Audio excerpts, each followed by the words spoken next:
अवां खे आगाह कंदासीं नाज़रीन। नैब तरफ़ां महरान यूनिवर्सिटी के अॻूणे वीसी असलम मुकेली ख़िलाफ़ जांच शुरू कई वई है। ख़बर अवां सां शेयर कयूं पिया। नैब महरान यूनिवर्सिटी के अॻूणे वीसी असलम मुकेली ख़िलाफ़ जांच शुरू करे छॾी है। अवां खे इहा ख़बर ॾियो पिया नाज़रीन। असलम मुकेली ते आमदनी खां वधीक असासा ठाहिण, करप्शन ऐं गैर क़ानूनी भर्तियुनि जा इल्ज़ाम आहिनि।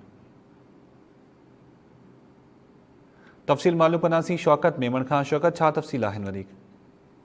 जी बिल्कुल, महरान यूनिवर्सिटी के अॻूणे वीसी मोहम्मद असलम मुकेली खिलाफ़ नेब जांच तेज़ करे छॾी है।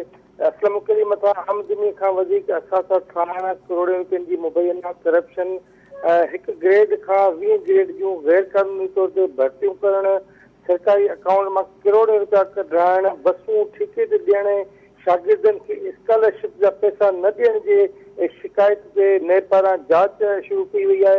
नेब चेयरमैन की मंजूरी बाद महरान यूनिवर्सिटी के अॻूणे वाइस चांसलर ऐं ॿियनि ख़िलाफ़ रेफरेंस दाख़िल कयो वियो। नेब कराची तरफ़ां इन हवाले सां बाज़ाब्ता जांच शुरू कंदे दरख़्वास्त गुज़ार महरान यूनिवर्सिटी के मुलाज़िम रियाज़ शेख, परवर ओडो ऐं राणू अब्दुल रज़ाक के नोटिस जारी कंदे 14 फरवरी ते नेब कराची ऑफिस में तलब करे वरितो आहे। महरान यूनिवर्सिटी के मुलाज़िम रियाज़ शेख, राव अब्दुल रज़ाक ऐं ॿियनि ख़िलाफ़ सिंध हाई कोर्ट में महरान यूनिवर्सिटी अंदर थींदड़ करोड़े रुपयनि जी करप्शन, एक खां 20 ग्रेड जूं गैर कानूनी भर्तियूं ऐं ॿियनि मामलनि ते दरख़्वास्त जमा कराई हुई।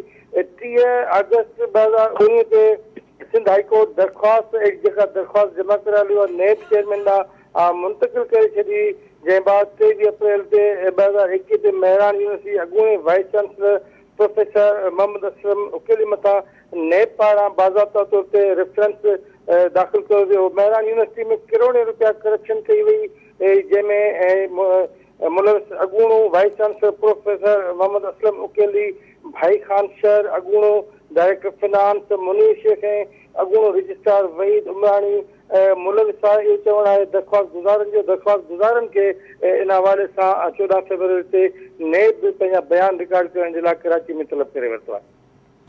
ठीक है, वॾी महिरबानी शौकत मेमण अपडेट करण जे लाइ।